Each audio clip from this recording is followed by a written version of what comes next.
Hello everyone, welcome to the another lecture of basic tool of physics।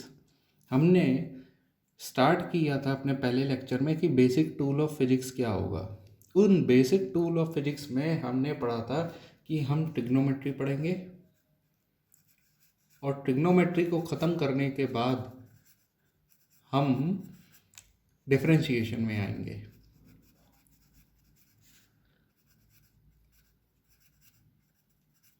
इनके trigonometric की हमने 4 video की series बनाई। इसमें इसके सारे कंसेप्ट और क्वेश्चंस कवर किए गए।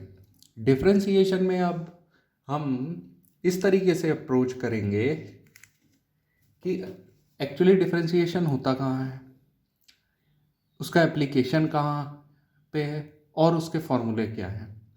एक बार हम ये सीख गए कि डिफरेंशिएशन क्या होता है तो उसका एप्लीकेशन और उसका फॉर्मूला बहुत ही ईजी है। तो हम लोग शुरू करते हैं कि डिफरेंशिएशन क्या है।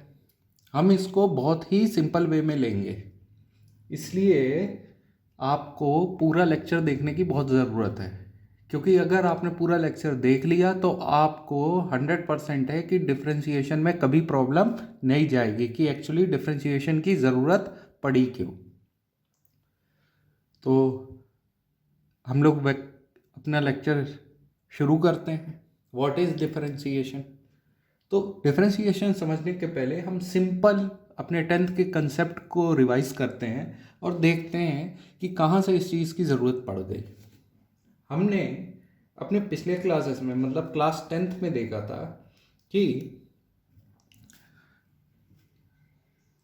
ये x, ये y और x और y एक्सिस थे। x और y एक्सिस में आपकी एक लाइन ड्रॉ कर देता हूं मैं। जब आप एक लाइन ड्रॉ कर देते हो तो इस लाइन में हम कोई भी 2 पॉइंट ले लेते हैं।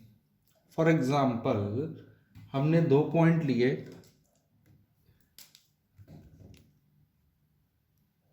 सॉरी इस पेन से नहीं, मैं किसी दूसरे पेन का यूज़ कर लेता हूँ। हमने 2 पॉइंट लिए ए और बी। तो मैं देखता हूँ अगर बी से परपेंडिकुलर ड्रॉ करूँ और ए से भी परपेंडिकुलर ड्रॉ करूँ तो ये ग्रीन कलर की ये लाइन इस पॉइंट की हाइट हो गई। ठीक है, ये इस पॉइंट की हाइट हो गई। और अगर मैं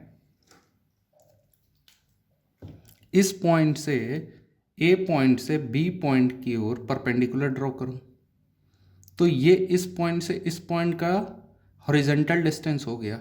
ब्लू कलर की लाइन हम इसको सी दे देते हैं, तो ए सी आपका हॉरिजॉन्टल डिस्टेंस हो गया और बी सी आपका वर्टिकल डिस्टेंस हो गया।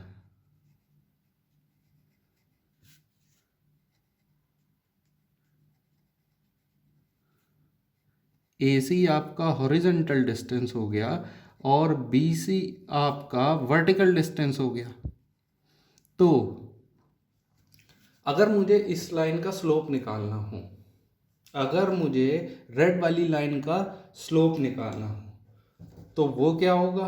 इसका स्लोप रहेगा बी सी अपॉन ए सी, बी सी अपॉन ए सी।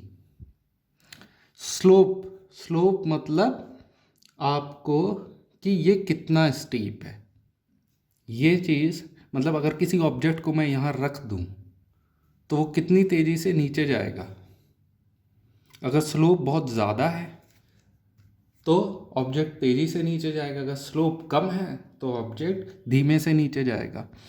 तो ये slope B C by A सी हमने कहीं पढ़ा हुआ था।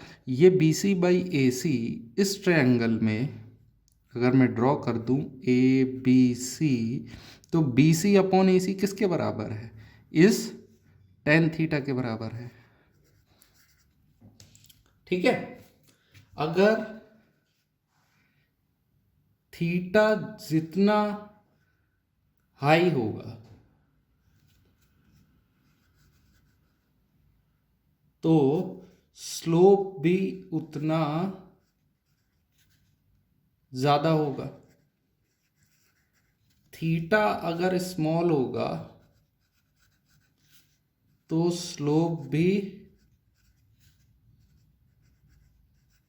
स्मॉल होगा। ठीक है, तो हम देखते हैं कि टेन थीटा, हमने ये चीज तो देख ली, tan theta B C by A C के, है ना। अगर तो यही चीज अगर आपकी हो गई स्लोप, ये चीज आपको ध्यान में रखनी है। और कुछ शायद इसमें कुछ अलग भी नहीं बताया, आप खुद भी देख सकते हैं कि अगर थीटा की वैल्यू बहुत ज़्यादा हो गई, मतलब थीटा बहुत इंक्रीज हो गया, बहुत आसान है, ये दो लाइन है, एक ब्लैक और एक रेड, तो इसमें स्लोप किसका ज़्यादा है? ऑब्वियसली ब्लैक का ज़्यादा है। क्यों? क्योंकि उस लाइन का एंगल ज़्यादा है, इस लाइन का एंगल कम है हॉरिजॉन्टल एक्सिस से। अगर हम देखते हैं तो ये चीज़ हो गई कि टेन थीटा आपका स्लोप के बराबर है। ठीक है, टेन थीटा आपका स्लोप के बराबर है। तो ये स्लोप नापने का तरीका हमने क्या देखा था कि इस पॉइंट से मैंने परपेंडिकुलर ड्रॉ किया और इस पॉइंट से इस पॉइंट पे परपेंडिकुलर ड्रॉ किया, बी से मैंने एक्स एक्सिस पे परपेंडिकुलर ड्रॉ किया सबसे पहले, और उसके बाद बी से एक्स एक्सिस पे हमने परपेंडिकुलर ड्रॉ किया, और उसके बाद हमने यहाँ से इस पे परपेंडिकुलर ड्रॉ किया। तो ये पॉइंट हो गया आपका सी। जब दो परपेंडिकुलर इंटरसेक्ट हुए तो बी सी बाई ए सी किसके बराबर हो गया? टेन थीटा के बराबर, है ना। B C by A C tan theta के बराबर, और टेन थीटा क्या हो गया? स्लोप। टेन थीटा क्या हो गया? स्लोप। अब दोनों एंगल में, ब्लैक वाले एंगल, इसमें जिसका थीटा ज़्यादा उसका स्लोप ज़्यादा। अब बात कहाँ से आती है कि इस सब को हम डिफरेंशिएशन से कैसे रिलेट कर सकते हैं। तो आप ये देखो कि इन दो पॉइंट के बीच में डिस्टेंस अच्छा खासा था, है ना। डिस्टेंस कंसिडरेबली हाई था ए और बी के बीच में, है ना। अगर डिस्टेंस बहुत स्मॉल हो जाए, डिस्टेंस बहुत स्मॉल हो जाए, हम इसको डायग्रामेटिकली ही समझेंगे। डिस्टेंस बहुत स्मॉल हो जाए मतलब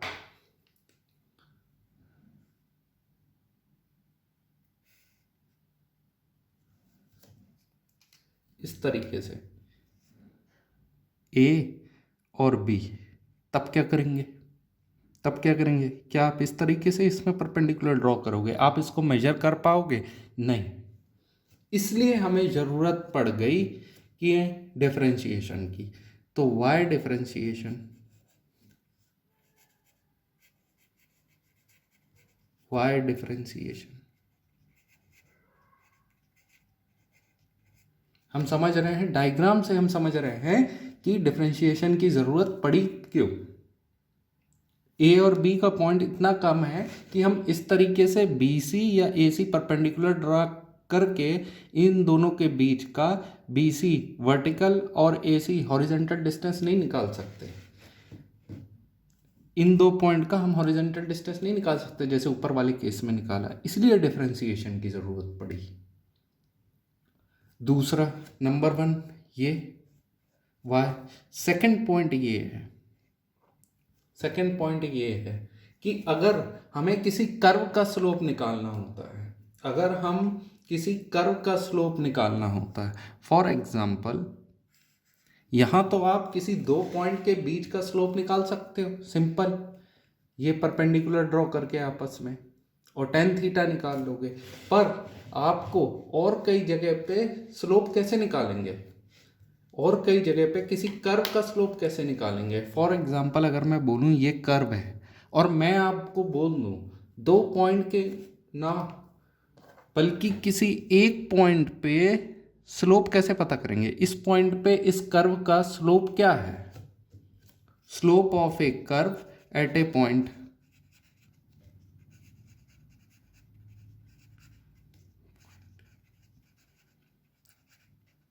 तो हम क्या करेंगे ऐसे केस में हम एक टेंजेंट ड्रॉ करते हैं उस पॉइंट पे, इस पॉइंट पी पे हम टेंजेंट ड्रॉ करेंगे और ये हमारा एंगल थीटा होगा। तो जो स्लोप लाइन का होगा इस पॉइंट पे, जो स्लोप लाइन का होगा वही इस पॉइंट का होगा, स्लोप होगा। याद रखिएगा किसी कर्व पे पॉइंट का स्लोप निकालने के लिए उस पॉइंट पे टेंजेंट ड्रॉ करना होता है ना, उस पॉइंट पे टेंजेंट ड्रॉ करना होता है। अब स्लोप मतलब ये पॉइंट इतना छोटा है कि ये दोनों पॉइंट एक ही, ये एक पॉइंट पे स्लोप निकालने का मतलब है कि ये दो पॉइंट इतने पास पास है कि इनके बीच डिस्टिंक्शन नहीं किया जा सकता, पता ही नहीं चल सकता। डिस्टेंस तो है पर वो इतना माइन्यूट है कि उसको पता नहीं लगाया जा सकता, इसलिए हमको डिफरेंशिएशन की ज़रूरत पड़ी। कैसे? फॉर एग्जाम्पल हम देखे हैं कि BC का जो डिस्टेंस था उसको हम लेते हैं डेल्टा y और AC का जो डिस्टेंस है वो हम लेते हैं डेल्टा x। BC का जो डिस्टेंस है वो डेल्टा y, AC का जो डिस्टेंस है वो है डेल्टा x। BC और AC इन दोनों के बीच का जो ये डिस्टेंस डेल्टा का मतलब हम यहाँ change in y, what is change in y, हम ये देख लेते हैं। तो BC क्या है आपका स्लोप टेन थीटा क्या हो गया, del y by del x, ठीक है, del y by del x। अब डेल्टा को चेंज क्यों, आप देख लो इस पॉइंट को हम ले लेते हैं D, इस पॉइंट को ले लेते हैं E। तो BC को मैं क्या लिख सकता हूं, BD माइनस CD। मतलब ये पॉइंट से ये पॉइंट पे गया तो हाइट कितनी चेंज हुई, हाइट कितनी चेंज हुई, A से मैं B गया तो हाइट कितनी चेंज हुई, BC के बराबर। और BC क्या है, BD माइनस CD। पहले इतनी हाइट थी इसलिए हमने डेल्टा लगाया, चेंज, ये हो गया आपका डेल्टा बाय BC। इसलिए सिमिलरली आपकी हॉरिजॉन्टल कितनी डिस्टेंस आपने की चेंज हुई, AC, इसको ओरिजिन दे देते, हॉरिजॉन्टल डिस्टेंस कितनी चेंज हुई, AC। तो AC क्या है आपका OD माइनस OE, आपका क्या चेंज हुआ, OD माइनस OE, है ना। तो ये डिस्टेंस आपका OD माइनस OE क्या है, सॉरी ED के बराबर है। पर मैं देखता हूँ ये तो एक पैरेललोग्राम है, ये 90 डिग्री, ये 90 डिग्री, ये भी 90 डिग्री, हाँ ये तो एक स्क्वायर के शेप में आ रहा है, ठीक है। तो ED तो AC के बराबर है, इसलिए AC भी होएगा डेल्टा x। तो यहां तो स्लोप हमारा इजीली निकल जा रहा है, पर जब अब दो पॉइंट के बीच में, मैंने आपसे बोला था दो पॉइंट के बीच में यहाँ डिस्टेंस ही बहुत कम है, तो जब डेल्टा बहुत ही छोटा हो जाए, डेल्टा बहुत ही छोटा हो जाए, 10⁻�0, बहुत कम होते होते होते होते पहले इतना डिस्टेंस, फिर इतना डिस्टेंस, इतना डिस्टेंस, इतना डिस्टेंस, एकदम माइन्यूट, अब पता ही नहीं चल रहा है। तो मतलब हॉरी, तो चेंज जब इज वेरी वेरी स्मॉल,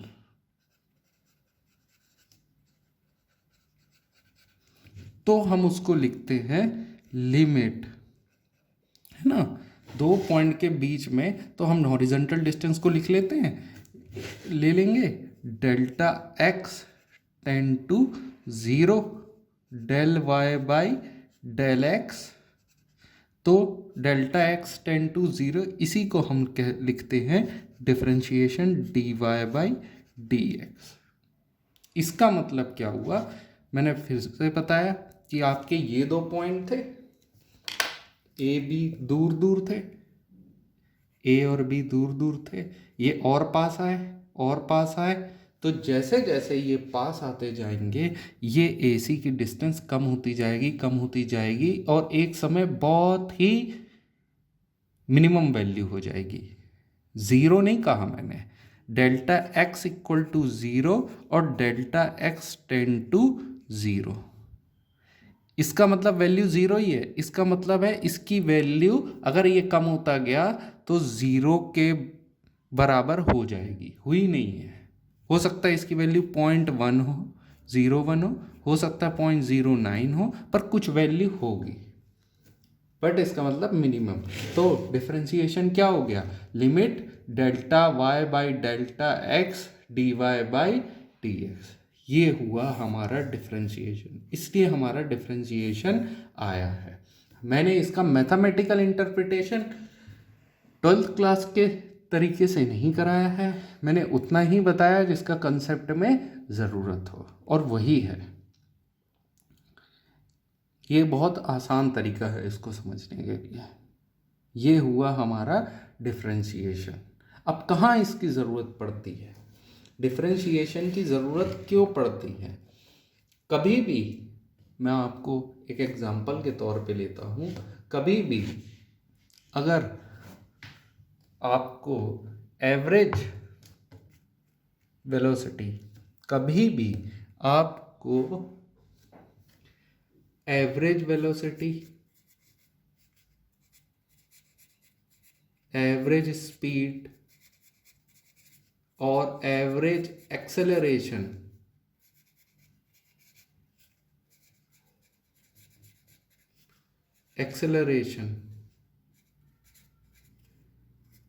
ये दिया हो तो आप तो सिंपल इसी का यूज कर लोगे स्लोप निकाल करके, है ना। लेकिन जब भी आपको बोला जाए कि आप इंस्टेंटेनियस, मतलब किसी पॉइंट पे एवरेज वेलोसिटी एवरेज स्पीड कैसा होता है, चेंज इन एवरेज स्पीड आप कैसे निकालते थे, change in distance upon change in time, यही होता था। स्पीड आपकी होती थी चेंज इन डिस्टेंस। तो आप यहाँ पे तो इजी कर सकते हो, मतलब किसी पॉइंट पे ए पॉइंट पे डिस्टेंस, किसी ए पॉइंट पे डिस्टेंस कवर्ड था 6 किलोमीटर, बी पॉइंट पे डिस्टेंस कवर्ड हुआ 8 किलोमीटर, तो आप क्या कर दोगे, 8 माइनस 6 कितने टाइम पे डिस्टेंस कवर कर दिया, मान लो 2 मीटर पर सेकंड में। तो इस तरीके से आप स्पीड निकालते थे। बट अब डिफरेंशिएशन का यूज़ कहाँ होगा, डिफरेंशिएशन का यूज़ होगा जब आपको बोला जाए इंस्टेंटेनियस स्पीड निकालने के लिए। सिमिलरली इंस्टेंटेनियस वेलोसिटी और एक्सेलरेशन जब भी आपको निकालना हो तो आपको डिफरेंशिएशन वहाँ पे यूज़ करना होगा। कैसे, ये हम आगे देखेंगे।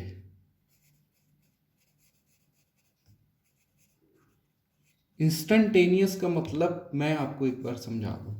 इंस्टेंटेनियस का मतलब होता है कि किसी पॉइंट पे, किसी पर्टिकुलर पॉइंट पे अगर मुझे वेलोसिटी, मान लीजिए पी पॉइंट पे किसी कोई सर्कुलर मोशन है, उस सर्कुलर मोशन में किसी पॉइंट पे आपको वेलोसिटी निकालने बोल दी गई, किस आप लीनियरली हॉरिजॉन्टल डिस्टेंस ट्रेवल कर रहे हैं ए से बी, और आपको किसी पी पॉइंट पे बोला कि इस पॉइंट पे वेलोसिटी निकाल के बताओ, तो आपको डिफरेंशिएशन का इस्तेमाल करना पड़ेगा।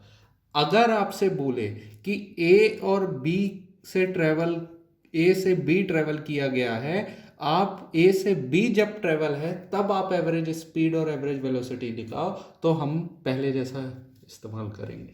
पर किसी पॉइंट पे हमें ये पता लगाना हो कि वेलोसिटी, स्पीड या एक्सेलरेशन कितना है, वहाँ डिफरेंशिएशन का यूज़ होगा।